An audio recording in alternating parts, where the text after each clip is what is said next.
Then we started playing with the idea of potentiation with single set French contrast stuff. And doing a single set in French contrast is really not an extreme measure. That's been done before. So then I took that concept and found that the power output was pretty remarkable in the coming days from that. And I thought, man, we ought to just push this theme out and see in some low risk situations. And we found it to elevate performance physically and psychologically. And so when I started doing this, I found that the guys that perform in crunch time, they just completely elevated in the one set approach. That was Bobby Stroupe, and you're listening to the Just Fly Performance Podcast.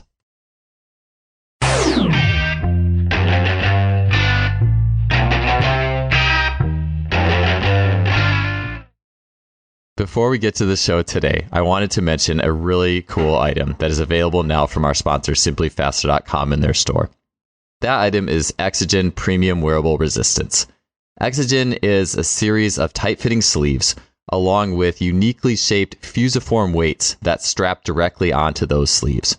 So what I mean is you can have shin sleeves, arm sleeves, shorts, and a vest, and you can strap these uniquely fusiform shaped weights. They're light in nature, 100, 200 grams, that strap on in a way that allows you not only to resist movement very specifically, but also add fine-tuned elements of rotation to that resistance. So this is the next level of wearable resistance. You may have heard this from back long ago on the show, Hank Kreinhoff talking about it, to recently Chris Korfist, sprint coach, talking about it. This is the next level in premium wearable resistance. I've used it myself. I love it. I love not only the way it feels and the way you feel form and technique change. It's like combining technique with power. And so often we just think about weighted vests as just pure force, pure downward gravity loaded resistance. This is the ultimate combination of technique with power, and it shows up in things like Chris Korfist being able to take time off an athlete's 10-meter fly by putting the sleeves just on one side of the body, an ipsilateral resistance. We're using the body's own systems, fine-tuning it, and that's what this does. It allows you as the coach or an athlete to create, explore, and fine-tune the way that the resistance is rotationally impacting the body. This is next level stuff, and I know you'll love it. So you can check that out in the Simply Faster store. Head on over to simplyfaster.com. That's simply with an I, faster.com, and get your Exogen gear today. Just over a month ago, I had the honor of having Coach Bobby Stroupe on this podcast. We had a lot of questions to get through, and we didn't quite have enough time to cover them all. So you could call this a part 2, but I was able to get Bobby back on, and we were able to knock out some really cool answers to a few of the questions I had. Bobby Stroupe is the founder and president of Athlete Performance Enhancement Center, or APEC, and has directed human performance systems for nearly 20 years. He has worked with a full range of youth athletes all the way up to some of the top names in multiple pro sports, including Kansas City Chiefs quarterback Patrick Mahomes. I first saw Bobby through his presentation on Track Football Consortium, and I am just continually inspired by his creative and divergent and holistic thinking and the way that he goes about training the athlete. On this show, we're going to talk about Bobby's influences and how he got to where he is now as a coach, some of the coaches that have influenced the changes he has made to his training. We're going to spend a good amount of time chatting about weightlifting, both how he handles heavier strength training sessions, the placement of them in the weekly or monthly format. We're going to get into his single set mentality, such as doing a single set and no more of French contrast. Why does Bobby do this, and how is he linking this to elite athleticism? We're going to finish the show by talking about Bobby's views on upper body training, as well as a really cool conversation on training the foot. This was an awesome show, and it was great to have Coach Bobby Stroupe back. Let's get on to the show. So, Bobby, it's really good to have you back. I know I had a lot of questions we didn't get to last time. It happens on a lot of shows, but I'm really stoked that you're able to, come back and we're able to get these last half of them out, and I'm sure I'll have more for you in the coming years, but I appreciate you being back here, man. Man, I appreciate you having me. I had a great time last time. Always, like I said, always learned a lot from your podcast. And I think there's a lot of things to get into. And I love your perspective on some of these approaches. And I just learned a lot too. So I'm ready to dive in. Yeah, let's get to it. I do want to mention this real quick because I thought it was funny. We were talking before the show, and when you sent me your schedule for this show, it says DJ Stroupebob. Like what's going on there? I thought it was pretty funny. I could kind of see that. So what's the deal with DJ Stroupebob? Well, the most stressful part of this job is getting the music right for your training groups. And I've been under fire in those areas before. And so I just ask an athlete to send his complaints into DJ Stroupebob at idon'tcare.com. And then that kind of took a life of its own. And it's kind of a moniker that I hide behind from time to time. So it's I tell you, it's nice to have an alter ego in this business, I think. That's right. I would say, we could probably do a whole podcast on just the art of music selection and making people happy and the optimal vibe and the, whatnot. But I do think the strength coach will always not be without complaints from somebody at some time on whatever's on the radio or the Spotify or whatever. Hey, ethos is part of the job. You got to set the tone with the culture. And there's no doubt that knowing what gets your athletes going is part of your job. So I get it, but all of us deal with a little bit of criticism on that, and I like to have fun with it. Yeah, that is definitely a fun part of the job. That another way to be creative for sure, and I totally agree with that. So some of the questions that I wanted to get to last time, and this one's like an overarching question of sorts, and that's the idea that your training system is relatively unorthodox in nature compared to a lot of what's out there. What are some defining things that you feel you do differently than other coaches? Or maybe within that, you can also get to some of the big influences who have changed your mentality in training. Absolutely. So I would say one of the defining things is we put movement first. And I think that's verbalized a lot, but we really do it. We stick to that principle. So we don't just talk about it. It's a priority. And we spend the majority of our time on movement. If you were to divide up the percentage of our time, you're going to see the highest percentage based on the quality of movement that our athletes have. So in doing that, we don't give up the principles of human performance per se, and I know that many people will say we don't do strength work. We do strength work. We don't put it all out on social media because that's been done before, but we nail it and we're able to do it in a minimal time invested. We've learned that you can do high level max strength work and have minimal volume on that in the course of an entire training curriculum over time and still get incredible results with a little less of some of the effects of overdoing strength training that you really don't want with some of those residuals. And in my experience, the strength training is more effective when it's not overdone. And we can preserve the quality of the movement and really, really focus on those processes. So, as far as that influence, it's just a combination of hundreds of mentors that I've had.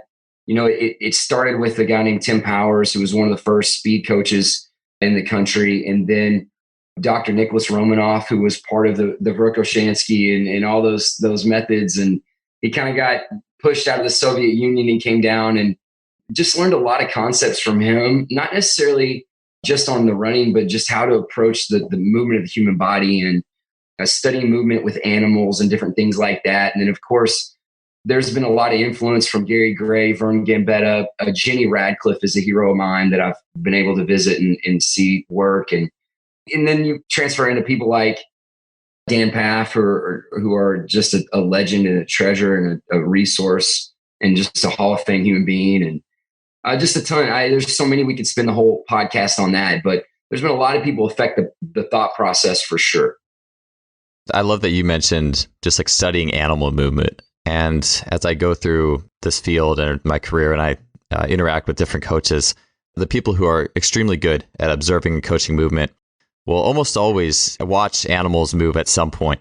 And I love that link to it. I was curious if you had any thoughts or had picked anything up with anything in that realm. Because, well, it's funny because I've kind of watched it, but sometimes I'm just like, I don't even know. It gets so complex and confusing sometimes, but I really respect that. Well, maybe I'll ask you that first, and then I'll get to the other question I have for you. Yeah, so I think, when you study animals, you got to be careful because, there's always a strength coach guy out there that's going to tell you, well, cats are not human beings or we're not rhinoceros. Yes, I understand that. However, you can see how these different animals with their physiology and their climate and their environment approach tactical movement strategies and technical movement strategies. And for me, in watching that, I think you can learn a lot about how to utilize gravity as a resource instead of relying on strength. Animals do not strength train, they don't. So that doesn't mean strength training is bad, but just looking at pure movement capabilities and speed and power, I think it's an incredible resource for us that's right there. And with all the things that are out there from a cinematic standpoint and from the footage that we have of different animals and different problems that they can solve, I feel like it's a no-brainer just to at least look at that and learn from it, and learn what certain body types and animals can do versus what others can't, and how to find signature uniqueness with our athletes and not shame it, but actually just figure out what problems they solve best. And I think, look, man, overall, just seeing kids develop the last 20 years, that bottom-up viewpoint has changed our mind about a lot of things that matter. Like knowing what doesn't have to happen in order for an athlete to become a pro is something that we can say we've seen, over 40 times organically in 6 different sports. So I really love looking at nature and some of those things, and I don't want to be too fanatic about it, but it really helps me get back to center almost on saying, okay, are we being dogmatic about this, or is this something that there's actually evidence-based, something that makes sense at our core? I like what you said about using gravity as a resource. In some of my recent podcasts, my recent podcast, the one I did a long time ago with Coach Dan John, and Dan had particularly put out the idea of using scarcity. Like you don't get XYZ training tools and now you have to make do with what you have. And if you're an animal or even a kid on the playground, your biggest resources are yourself, your body weight, maybe some apparatus and gravity. And if I've learned anything from Darian Barr in my years being mentored under him, it's just how much we can get out of learning to yield. And then I look at what Gary Ward has taught me in like yielding in 3D. So how can we twist the joints and work with gravity in 3D under high velocity to create as much adaptation as we can before it's like whereas if we have the weights there, we just instinctively say, well, you're not strong enough, so just go, just get better at that. Just get better at that. Again, I think it's good to be strong, but it's like, if you don't have as much of that, if that's not as much of an option to paint over things, I think it just really forces you. And again, I don't think animals are kids and animals aren't thinking about this. They're just doing it and their brains are controlling it all. But that really resonates with me, is using gravity as your resource. Like if things are scarce, I have myself, I have gravity, I have 3D joint motion. So I really like that you mentioned it or put it that way. I think for us too, man, I really love to find fanatics in this profession and beyond.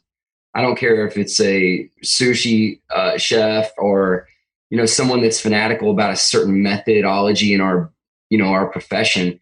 I think you can learn a lot from fanatics. That's like the polar opposite of nature, right? But figuring out, some of these things, and like with Dr. Romanoff, just an incredible resource on someone that's built their entire philosophy around leveraging gravity as a resource and not even believing in, the concept of push. I mean, there's just a lot you can learn from just that stance. And I've just taken an incredible amount of value from that. Not necessarily just on running or anything like that, but in a lot of the incorporation that we do with a lot of our throwing athletes, there is a lot to be learned about chain reaction biomechanics and what's possible if you just open up your mind to some things that could be, somewhat controversial, or maybe you don't adopt it wholesale, if that makes sense. Yeah, I like that you mentioned like not really relying on push, because I think that's another easy thing. It's like just like you rely on strength or whatever. It's like, well, you're not doing this well, so just push harder, find a different way to push versus setting up the kinetic chain. Because I would imagine that if you watch, I don't know, I guess the output might be variable in what you see, but if you watch an animal move, you see elasticity, you see a setting up and a priming rather than any sort of forced or extended pushing phases or volitional pushing phases of things. Yeah, I think at the highest level of sport, what we see is an execution of synchronization and timing that's mastery. And I think that no one at a high level would argue with that. And I think that's what you see in nature. And that is, some of that process is mastering gravity in their body and space. And so it can't be isolated to some type of measurement we get off of a table stretch or gird measurement or quad to hamstring ratio and all that. Some of that data can be useful, but when the rubber meets the road, it's synchronization and timing and coordination and execution, period. And with the resources that they have. And people can say, well, biomechanically, this, that, and the other, but how are they using what they have to overcome, and excel in that problem? And I think as professionals in the field, sometimes we need to take a step back and realize that that's where our athletes are going to win and lose. And we don't need to forsake the other concepts of human performance, but the main thing should, at least in my mind, take a percentage of the time that it should be valued as such. Bobby, you mentioned you're touching on heavy weightlifting and the proportion of your program that revolves around that. And one of the biggest wholesale changes in my program I've been a strength coach for about 15 years, but in the 8 years that was my full-time job, and I'm just like formally going through this process, was decreasing the amount of time that was dedicated to traditional weightlifting and 1RM strength, I guess you could say. Has that been a similar path for you? And if so, could you elaborate on how much time tends to be dedicated to those bigger lifts versus some of the other elements? Or basically, maybe I could ask, what percentage does the time you have with an athlete break down to now? It's a great question. So the best way I've heard it put is by Dan Paff, who said that race horses don't make good plow horses, and plow horses don't make good race horses. And if you take a racehorse and you have them plow for a while, they might not ever race well again. But you can always take a racehorse and bring them down, and they could be the star plow horse at least for a couple of days, if that makes any sense. Now that I'm speaking in parable form and you've officially accepted that I'm ridiculous, I'll move forward with this explanation. But basically, if strength is what you do most, your body is going to want to solve problems with the concept of solving strength and weight at that speed of movement. Now, velocity-based training has been around for a long time. It's not new. Now it's been repackaged. There's new technology. There's different ways to measure meters per second, wattage, all this stuff. I like to keep it a little more broad. What we know from strength residual research from a lot of the greats in this profession that have done this, from Vermeil on to there's been a lot of guys, is that maximal strength, I'm talking that 85 to 100% load, you can get by on holding that for about 20 to 25 days. And a lot of athletes can go a little longer once they built that strength base up. And so what we found is that if we stretch that out and we schedule their maximal strength exposures to every 2 weeks is what I like to do, depending on if they have a sensitivity, have certain body types that it crushes their CNS and they just don't recover very well. I might stretch them out to 3 weeks. But you pick a few core lifts and you just hit that every 3 weeks. So now every week you're going to do something max strength, but it won't be the same thing every week, if that makes any sense. And what we have seen is a jump in the maxes in which they can actually lift a lot more weight, but we don't have the residuals of them feeling like a weightlifter and having to go through the central nervous system recovery and actual dynamics of getting the tissues prepared to go back to max speed and some of these other things. And that's been a huge influence on that. And that concept is kind of the decathlon training approach and the rollover programming approach and some things you've seen in gymnastics. So for me, when I look at the velocity-based concept, I try to keep it pretty simple. That 80 to 85 to 100%, that max strength, you're really working on recruitment patterns and muscles. That's what you're working on, the deceleration and resilient properties for the tissues. And you go down in that 60 to 80%, you're tying in a lot more of the central nervous system, and the tendon and ligament structures are working a lot more actively with the central nervous system and the muscular system to actually produce that power. Now you get into that 40 to 60 range, you're sliding that scale a lot more onto those tissues that have more of an elastic component. And the muscles are not what we want to be our prime movers for speed. If we program our athletes to be that way, not only do they have higher risk, they're going to perform at a lower level than they have capability genetically in their body. So making sure that we develop that 40 to 60% range, I don't care if you're monitoring meters per second with some of the great technology that's out there, or wattage, or if you're timing them on how many reps in a certain amount of finite time. There's a million ways to measure velocity and speed and push your athletes there. And then, of course, 40 to 20% that reactive. Now you're shifting central nervous system, heavy on the tendon and ligament structures and the tissues of the body that aid in the speed of those movements. And then, of course, at 0 to 20%, that's going to be movement. I mean, that is movement. That is speed and velocity. And really, you're looking for exposures that are neurologically faster than the movements that they actually do in the game. So we take all of this and we chart it out over, 2 to 3 weeks, depending on the athlete and the system that we're working in. And we make sure that their body gets exposure to all of these in the amount of time that we feel is appropriate. I love that. And I love that. I really enjoy how you said like every 2-3 weeks. And I just think about this. It's like if that opportunity to go heavy is there every week, like athletes, like lifting is like a drug. I think Dan Paff, you mentioned, has likened it to that, where it's athletes want to get better at it. They want to improve. And if you're just feeding them things week after week after week, that like, well, if the coach doesn't care, they're just going to go as hard as they can.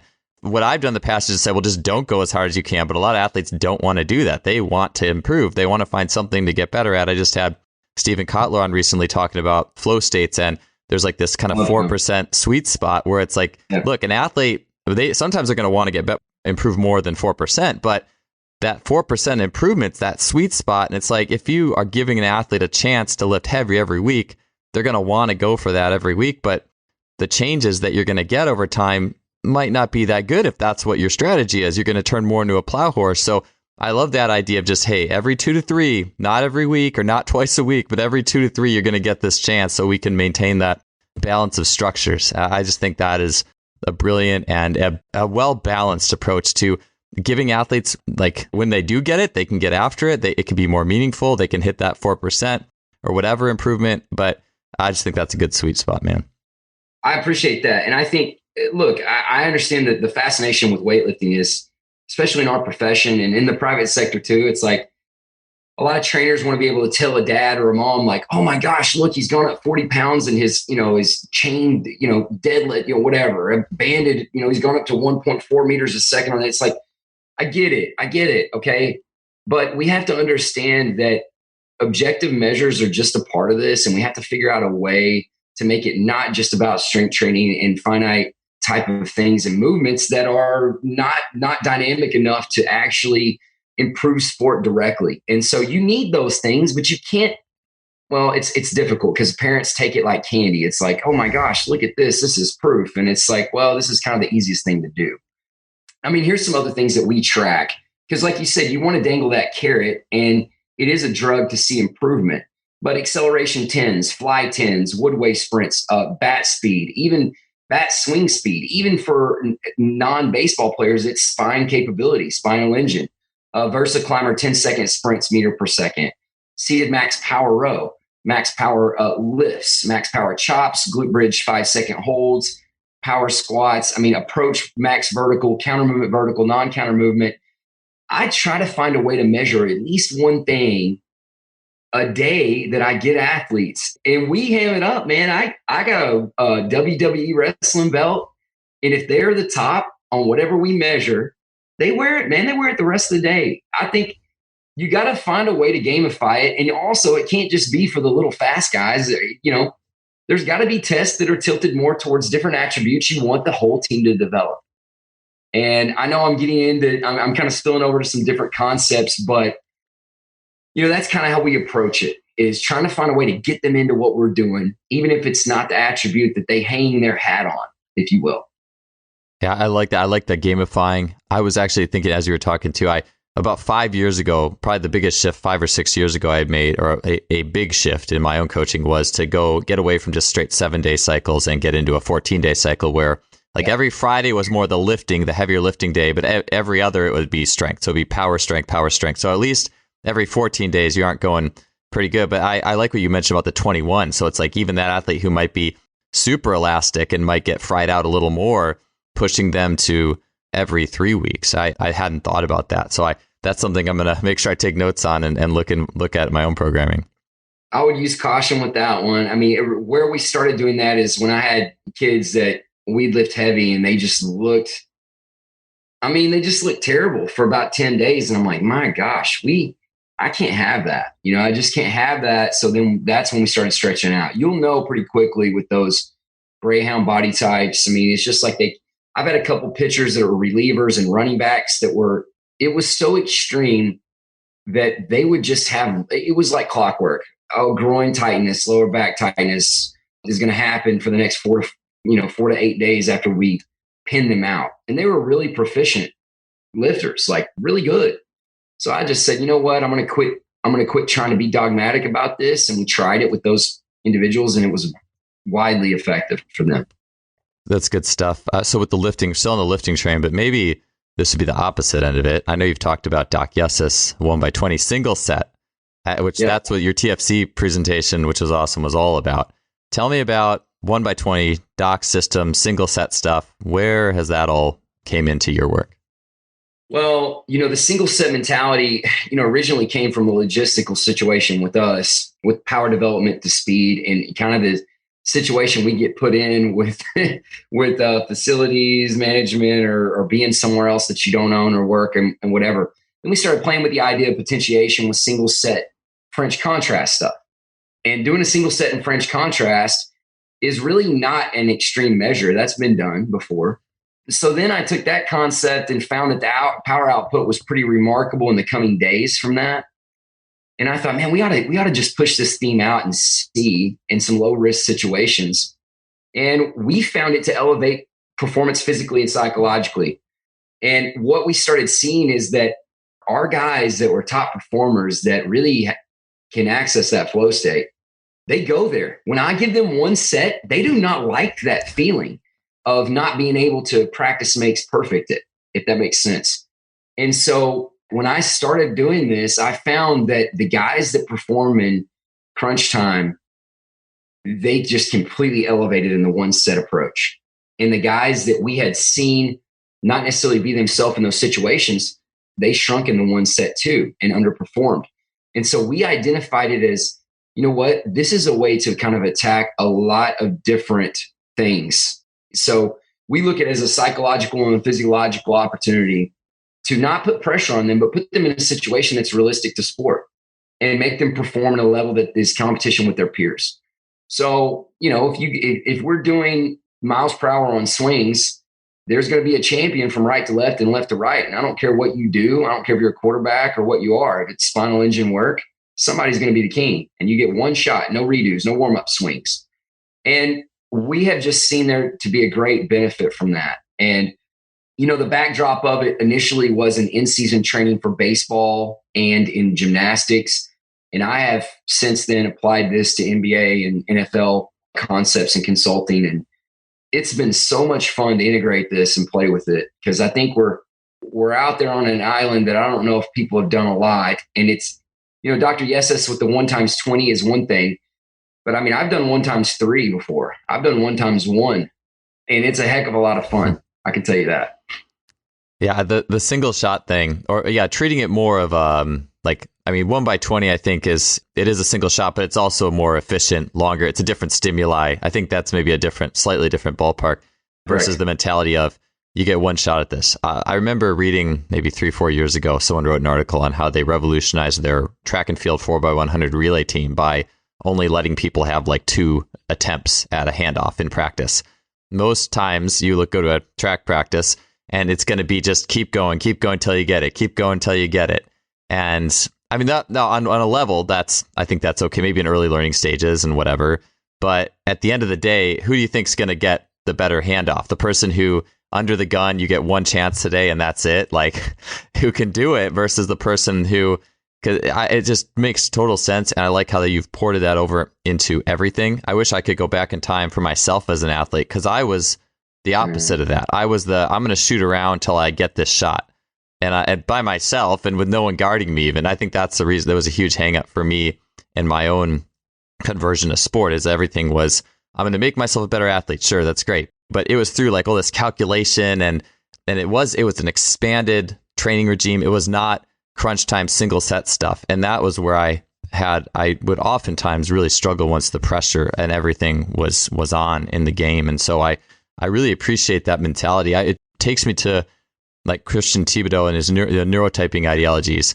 And you got, the type 1 or type 1B, that like the all-star, the gamer, versus the type 3 who's like the analytical. I need to be coached through this. I need to know everything about it. That's not going to work in the game very well. I mean, you could prepare yourself. You could try to prepare yourself that way, but that's not how the game works. And so it would be interesting, the intervention process is someone who needs to be overly who wants too much coaching and stuff like that. And how do you get them to be better at the single set mentality? It can be difficult. There's no question that you have to, ease your way into it. I think that the whole one set concept I just think it's incredibly realistic, and people that are overly analytical, they can be that way. And I think it's something that has to be satisfied. We have to help them with that. and I'm that way. But in the game, that's not the time. And we have to put them in situations where they don't get an opportunity to do that in the training in order to see how their body and their mind and their spirit reacts to it. It's been a lot of fun to see it and kind of see it transfer for certain athletes. And it's also been good to use it as more of a potentiation approach for athletes like baseball players that have to, their workouts before batting practice right before the game. So if I'm monitoring their stress, a lot of their stress is from the workout, and I've got to minimize that. But I've got to keep some of those athletic attributes on the highest of levels, and I can't rely on the gameplay to take care of those things for me. I like how, back to, you mentioned Steven Kotler again, and I like the idea of one thing he mentioned that stuck with me. I think it stuck with me too, because in my own work in writing and stuff like that, he talked about Ernest Hemingway, when he reached the peak of his writing on the day, when he was the most excited about it, he just left the sentence hanging, mid-sentence, where that would drive so many people nuts. I do not want to, I'm on a roll. I don't want to stop here. But then they would take it too far. I'm going for 4%, right, of improvement, and you just take it past that. And so to me, it seems like a single set, amongst other benefits, it foolproofs the fact that this athlete is not going to take their CNS too far.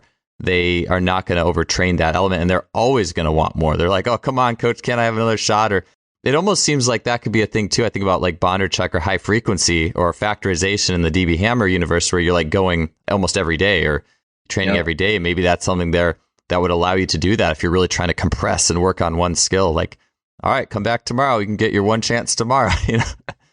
I think it's a great idea. That's a really good idea. I haven't thought about it that way with his philosophies. That would make a lot of sense. I think the Parkinson's law idea really explains it from a psychological standpoint, in that the amount of time that we're given is the amount of time it will take us to perfect or complete something. And that's been a concept for a long time in the workforce. So when consulting happens with the business, typically you come back and you say, okay, you're not efficient right here. And then they'll bring out the Parkinson's law analogy and say you need to give them less time to complete X, Y, and Z task, and you'll find that they complete those tasks in that amount of time. I think just applying those principles to these athletes and letting them know, the 10,000 hour rule, that came from musicians and violinists. It's not an athlete rule. It's not. The situation that you're about to be in competition, you likely have never been in that exact situation, and you likely will never will be again. That exact situation. And we've got to be more comfortable putting our athletes in those things, being risk adverse, of course, but they need to psychologically go there and physiologically show that they can perform. And I think that's one piece of it. Obviously we're anchored in the physical development side as a primary for our job, but there's no question that mindset is going to spill over into their practice habits, the volume they expose themselves up to, and that could affect the longevity of a career, or even the availability later in the game, or the availability later in the season. There's a number of reasons, but those are among the top reasons for it. I started my career in strength and conditioning, having a very manufactured approach to training.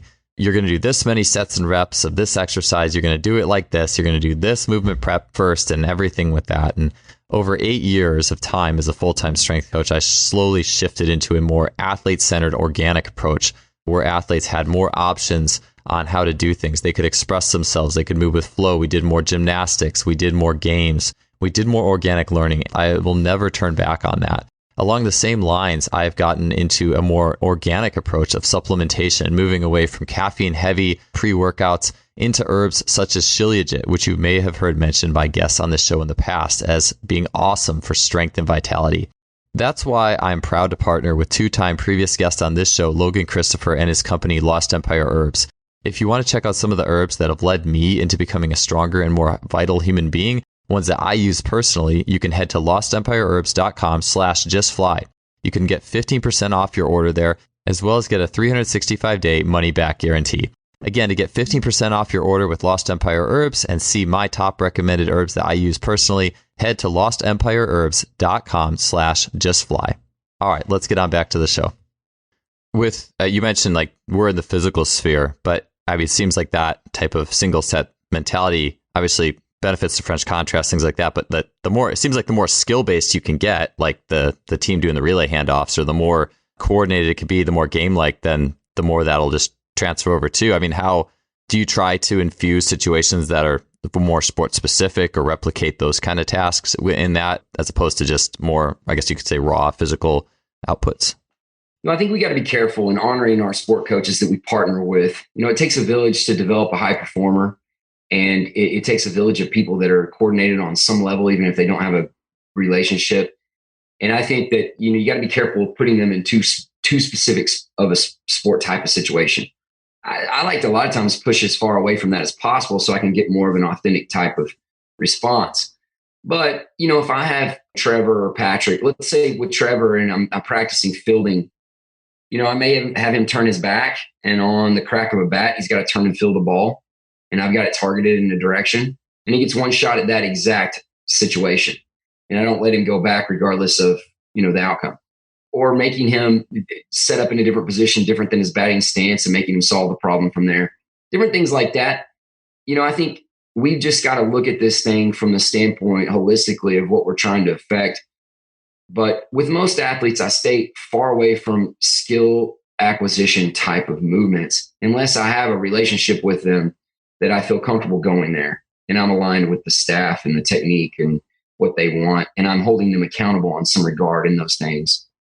But I look at my job, I don't like the term strength conditioning coach. If all I do is strength conditioning, then that would just make me sad. And I think being labeled strength conditioning coaches is one of the problems that we have, because when you go to meet with a GM or an athletic director or even a head coach, and they're like, okay, how much priority do we have on strength and conditioning?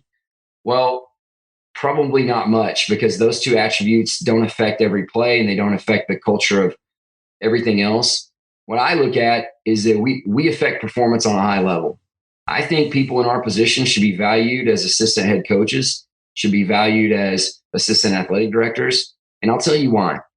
Here's 8 ways I think that we affect every athlete: mental, emotional, spiritual, physical, nutritional, creative, tactical, technical, mechanical, and neurological. We affect every one of those things, and we are one of the only people in any program, in any sport, that can affect all those things. In fact, I would argue that the head coach does not have the capability or time to affect all those things. And so I'm just tired of our profession acting like we don't have the influence that we have and just chalking it up to strength conditioning. All these things that I see people complaining about on social media, it's our fault. It's your fault. It's my fault. It's y'all's fault. And why? Because we're acting like we're strength conditioning coaches. And we're not. We do all these other things. Okay.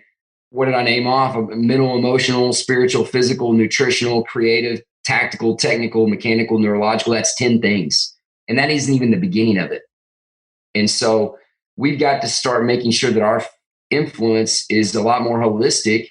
And then our value will start being a lot more obvious to the people that we work with. And then we can collaborate with our sport coaches and our athletes on the levels that we can affect performance like we should. Now, I know that's a hot sports opinion, but that's where I'm at. And I got to read, angry old street coach Twitter every day, and it just drives me nuts. It's like, that's why I'm not going through all those hoops. I don't want to do that. Yeah, that was something that resonated with me, honestly, almost from day one, but I hadn't really mapped it out. And honestly, it was Scott Prohaska and his 6 lanes of performance, which was the first time I'd ever seen anyone who really mapped things out into everything that he felt made an impact on the athlete, that went just beyond the strength and power. Speed was a couple of them, but it was not all of them. And I think the more we can write these things out, like you have the 8, and we could probably do a whole podcast on that.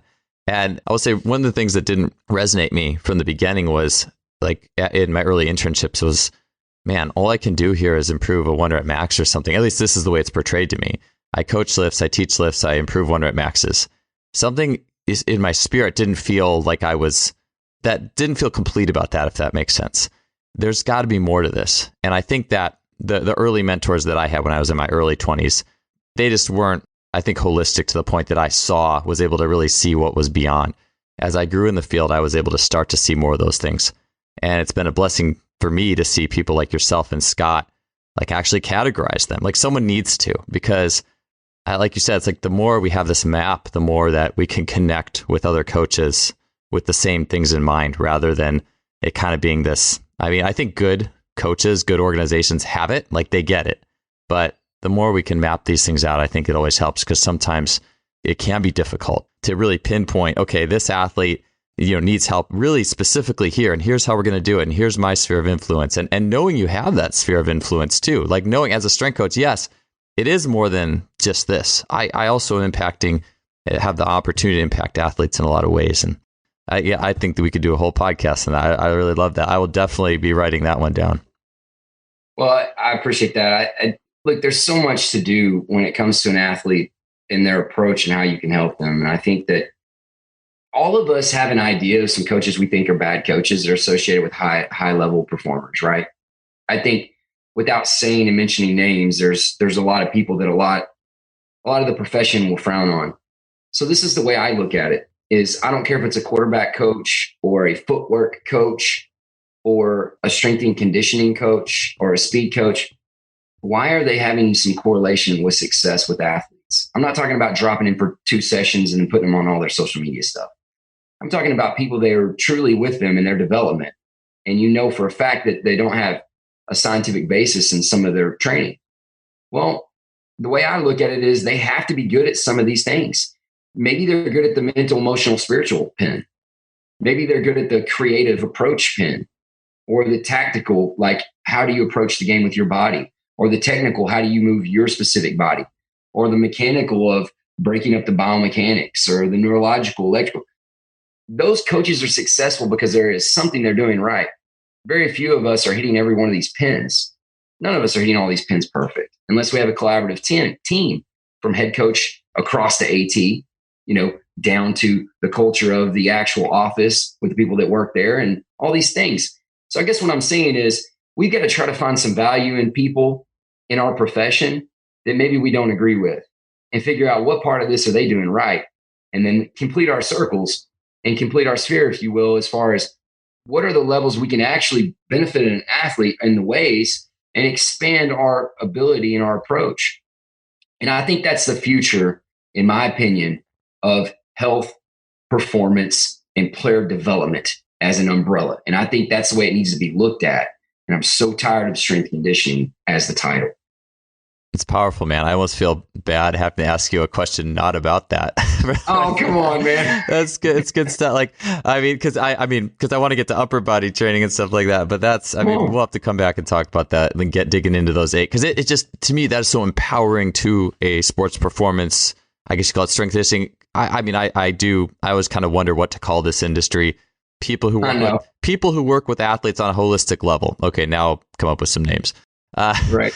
But it's empowering, because to me, that was an early struggle, as just feeling like, okay, I've gotten these athletes stronger, and what else can I do? Like, I want to do more in this space, and I want to understand more of how I can be of service. And so I think that just from a binary perspective, we would say, okay, well, there's strength, and then there's, the sports skills, but that's the gray area. You don't want to step on the coach's toes, and maybe that's not, but to have it in those other areas and to be able to look at that, I just think it's really powerful. So maybe that'll be a whole nother podcast, unless we just want to go, an hour talking about this one. But I think that would be another fun show to really kind of dig into. Let's do it. Well, I do have to ask you a few other questions about some other things, but I'm really excited to get your answers on this. When you were doing the video for TFC, working with Patrick, and the baseball players, I really enjoyed the upper body training approach you have. It's sad for me, but just recently that I've gotten into clubs and mesas, and I got some Indian clubs about 4 years ago. But it's like, the more you just think about even pronation and supination and free energy and the way we work, like, yeah, why didn't I do this a long time ago? Anyway, sorry, I don't want to steal any thunder. Just tell me a little bit about your approach and evolution of upper body training for athletes. Yeah, I think upper body training is what's interesting to me with an athlete is your power is either generated bottom up or top down. And looking at cervical spine relationship with the foot, and the foot relationship with the cervical spine. And we all know about ground force reaction, all of that. So one of the things that I want to be mindful of is the relationship between that power from the ground, the pelvis and the trunk and the scapula. And then I think that the arms and the biomechanics of what happens with the arm is largely a consequence of what's already happened. Now, if you have cervical spine restrictions, there are restrictions that are communicating back down the chain back to your foot. So what I want to do is always round out a process where, number one, I have the tissue capability that I need to be able to harness the power from the upper body. But number two, that my athletes can move in space and move in sequence with what needs to happen with the power transfer. So the spine is an incredible piece of it, but the tissue quality is too. So there's a lot of bases to round out when you have a thrower or a swinger or a striker. And those types of athletes, you cannot forsake the movement qualities they have to have for the muscles that you think you need to build. So you've got, and you know, the whole movements over muscles things. And I've heard a lot of strength coaches I, respect say that it's nonsense. Well, you know what? I think you can ask some first round pick quarterbacks if it's nonsense, because when they quit being able to rotate their humerus, they could one hop a hitch after that. They couldn't throw the football. So, and I think you can see in pitching some pitchers that got really vain and got into bodybuilding and they couldn't do it anymore. So I think there's a line where, yes, that can be an extremist point of view and be detrimental. And then there's a line where if you ignore that, you're part of the problem as well. So that's kind of my blanket approach to upper body training. So along with that, like, how have you been using things like, I know weighted gloves I wanted to ask you about. I mean, maybe that's more specific. And I also like how you have like throwers, swingers, and strikers, like people who are basically like high velocity hand speed. But how do you use like weighted gloves, and then also other things like maces or clubs, or how have those worked their way in your program? Yeah, so specifically on that, the weighted gloves are from a company called Power Hands, and they do a fine job. I don't have any type of business relationship with them. I just found that it was really good to weight the hand specifically because it sends more of an internal resistance, and there's more overcoming inertia when you have it, and it's not. We all know proximal and distal, but when you have something in your hand, it's an implement. One, there's the compression, and then there's the extended, there's the object. It's a different feeling neurologically for the body. So the gloves, what I like about it is it's more of an internal resistance feel. And I feel like the body from a neural standpoint responds a little differently.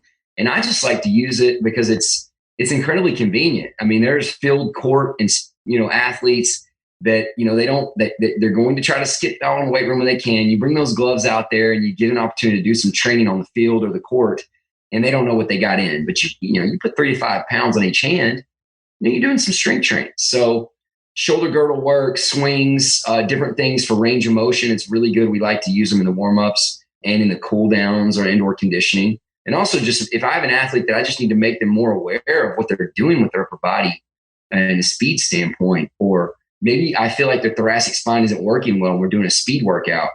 When you put weight on your hands, you're going to find out real quick if you have limitations here or if your spine can actually move. And usually your body will relent and you're going to get the movement that we're asking for. So I think it's a great tool. As far as clubs and maces, got into that a few years ago, through some connections and friends. And I attended a conference and was like, you know what, why not? I'm going to take this little, extra day and learn about this. And I really loved the application that is across really fitness and sport with those, because what you're learning is to leverage the biomechanics of your body. You have to use gravity and skill in combination with strength and mobility. You can't even get in some of those positions with some of the club and the mace types of workouts and movements if your body doesn't have mobility. So I love that you can break up those movements into different positions that are going to help with stability. And then those things can turn into skillful movements that require a combination of mobility and skill technically and strength. And so we really love those. I think that I think they're good for some athletes. Some athletes aren't mature enough to use those. You have to have a level of maturity and awareness to swing things around and have things that can fall. But we use the heck out of them. And as far as other implementations with weighted balls and things of that nature, look, that's not just for pitchers and quarterbacks. And I don't want to get into the whole weighted ball's bad, weighted ball's good. Look, people have been throwing things with different weights since the beginning of time. Every spear weighs different than the other one. Every rock weighs different than the other one.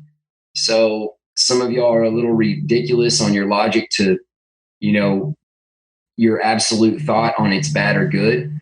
I think that's outrageous. However, some people biomechanically shouldn't do it. Some people should. And I think there's levels to it. There's backward throws. There's holds that are going to create more density. I learned a lot about those through the research on Tom House's thought process. you're talking about density under the scap and compression abilities and things like that, and studying tennis players, then if you actually throw something, you need to have hit a certain or checked a certain number of boxes to be able to get to the point where that's even an appropriate thing for an athlete to do, in my opinion. And we have forms and evaluations of, weighted balls are a good option for this athlete or not. And if they don't pass those things, I don't care if it's the best thrower that we have, it's just not the option that we're going to use for them. So hopefully that breathes a little bit of explanation into kind of how we approach the weighted implementation side. Oh, yeah, that's really helpful. So what are some of those things on the checklist for you should not be throwing heavier weighted balls? Like, what are some of those contraindications? Yeah, I mean, if you have a scap density problem, you've got a divot. If you've got bicep, tricep volume that's out of whack, probably not a good idea. You don't have good motor control of your scaps. And I'm just talking about from a scap push-up standpoint. There are some things you can do. And look, I mean, there's biomechanical model, right? If you don't fit in a technical model proficiently from a standpoint of you're really far behind, and I don't want to get into like pitching coaching and throwing and all this, but if you're really far behind and your arm is lagging behind, it's not a good option to weight that even further and create more stress that you're already trying to fix, right? So different types of throwers and different types of sports, if they're not close to a biomechanical marker that their sport coach believes in or agrees with, it's not a good idea to add strength onto dysfunction or to, let's be honest, speed up the deterioration of a movement that is already maybe not a natural thing that the human body was, let's just say born to just automatically do.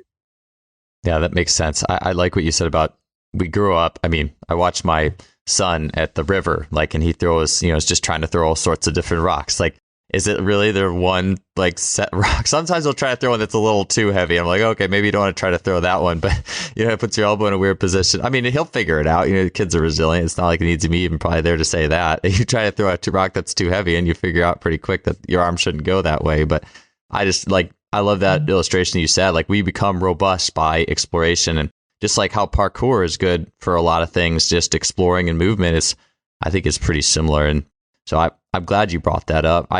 My own experience with the maces and clubs, really it's been the last year. I've been messing around with those a lot and doing a lot less, just benching and even weighted push-ups, just more rotation and spiraling and a little less traditional. And I was just throwing the football at the gym the other day, and I had a snap on it that was like myself 10 years ago. It was just man, where did this come from? This is awesome. I was playing a little bit of, not really trying to think of the word here, not really a hillbilly, but I like playing disc golf.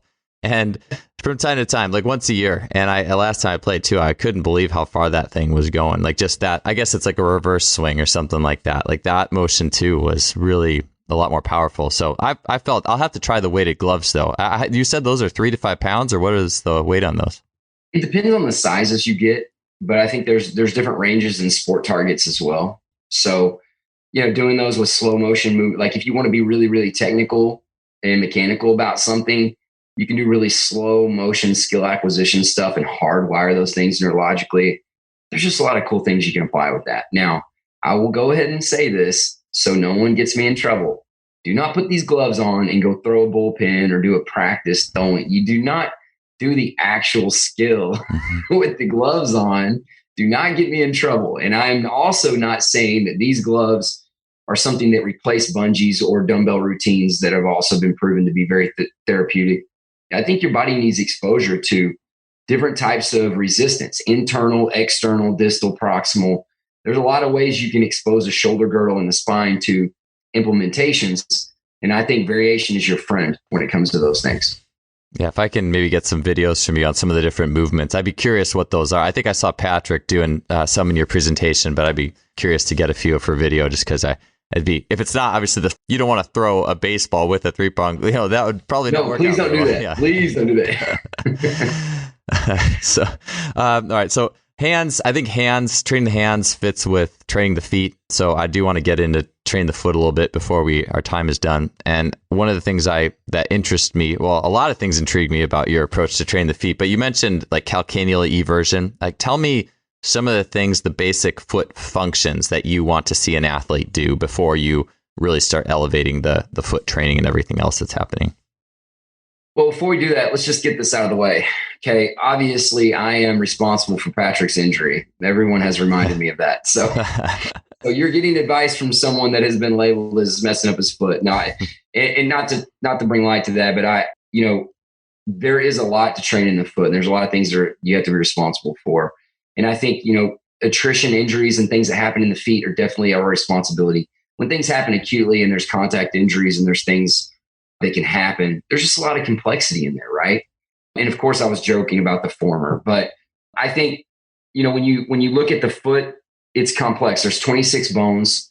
They magically work together, and it's a combination of gravity and sequence and timing and synchronization. That's just an incredible, part of the human body. It's magnificent. So if we look at it, a lot of it has to do with heel inversion, eversion. Okay. So your calcaneus is kind of shaped oddly.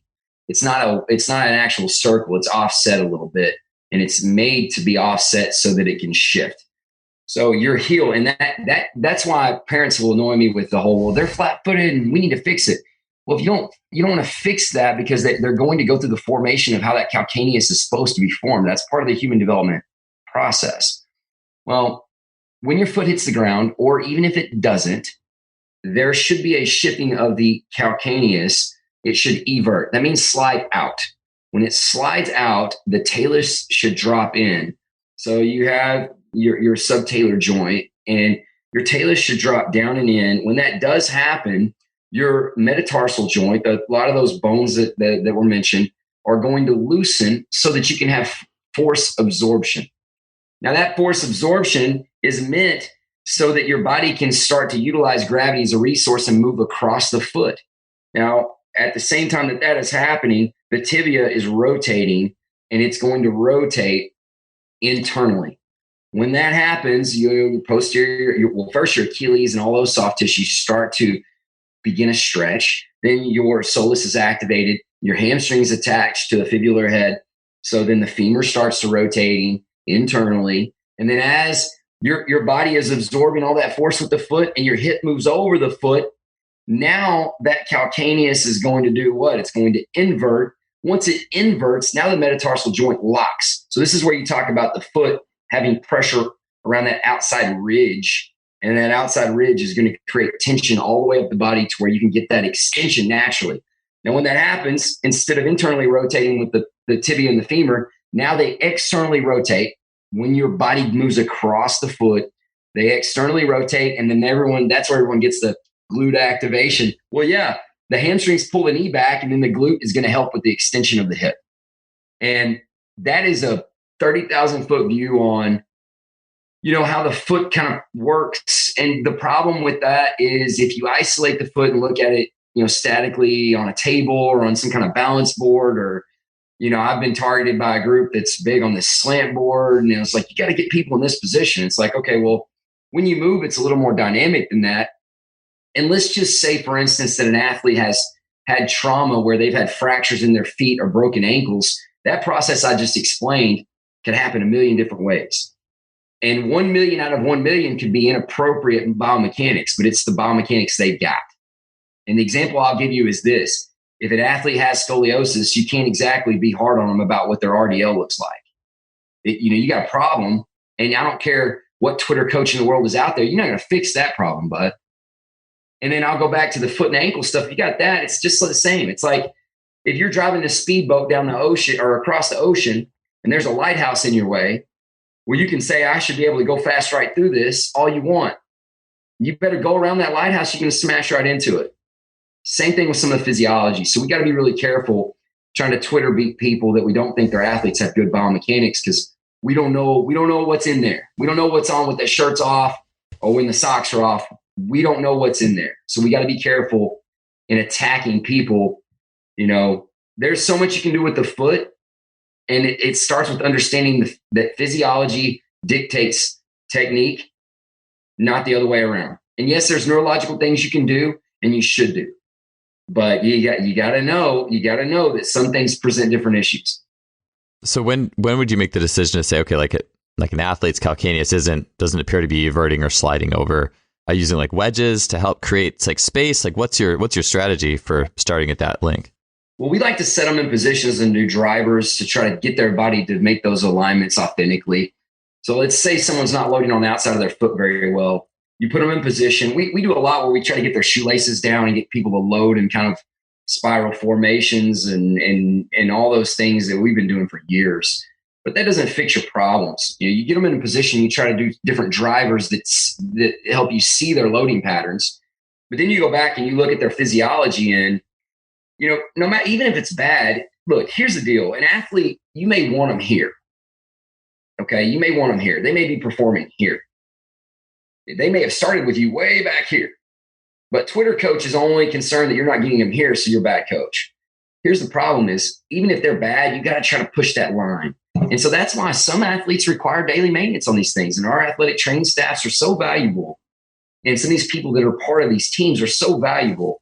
And that we got to get everybody on the same page with this, because those tissues can vary from day to day. And it's a neurological thing. And the neurology of that is on a 3-day timer about. They can kind of go to crap in 3 days. So those things they've got to be revisited, and they've got to be put as a priority, and they've got to be approached consistently, or your athletes can be in a deficit, and boy, it can happen quick. So you got to really be on it. I think that the physiology standpoint of the calcaneal glide can get better, right? It can get better and it can get worse. Cleats are always a problem. None of them are made well. I don't care what brand. Custom shoes are better than not. Toe boxes are better than not that are hard in certain contact sports. But, it's a complex thing, Joel. I obviously don't have this figured out. I just think it's something we all need to be top of mind and concerned with, because when the foot has a problem, the rest of the body's at a high risk. And if it's not at a high risk, it's at a detriment from the standpoint of how they're going to move and perform, and holding them back from performing on the highest level. You mentioned using a driver. I could see what you were talking about when you had a video, but could you just define that real quick for people who might not be familiar? Yeah, let's say you get in a deep split stance lunge. And let's say I'm having issues with frontal plane loading and let's say varus valgus knee stuff, whatever. Everybody knows you want to try to prime and load that half moon of the foot and be stable. And there's full foot contact has a lot to do with the velocity in which you're moving. When you're moving less than 5 meters a second, you're going to have more foot contact than if you're moving above 5 meters a second. Well, with that being in mind, you got to create some type of authentic movement that's going to put your athlete in position. So anyway, they're in a split stance lunge position. Let's say right leg forward. You take your arms, you rotate your spine towards the left. You swing your arms as hard as you can to the right. Now that's an authentic driver of someone either hitting you or you going to make a break in one direction. Now you watch the foot and the ankle and the knee and you see, what is it doing?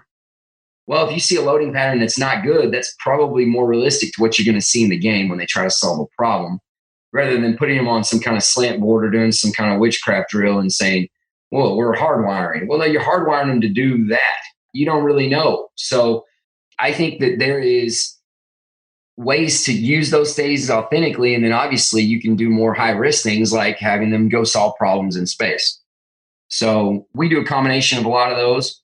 The drivers we use, a lot of that is sprinkled into our training or done in the warm up or cool down.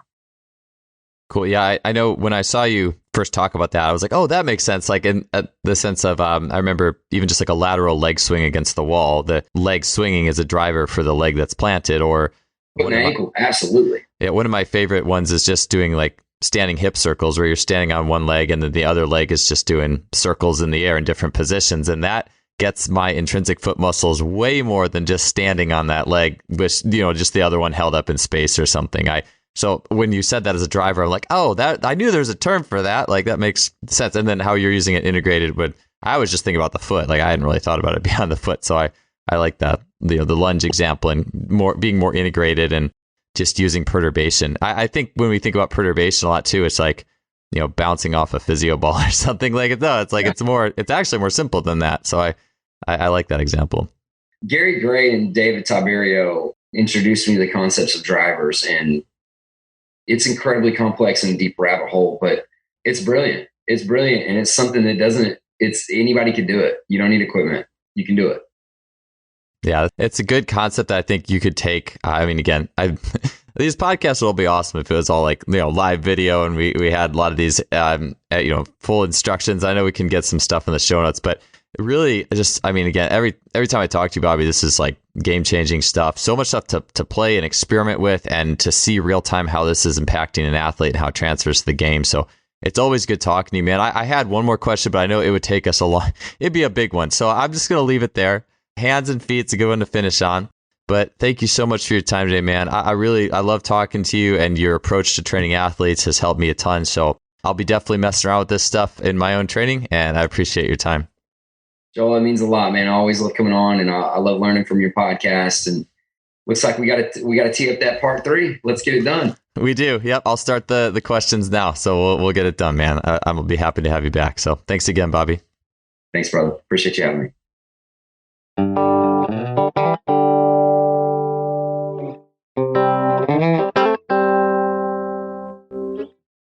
That finishes up another episode. It was great to have you guys, and it was awesome to have Bobby back on the show. We'll see you guys next week with another great guest.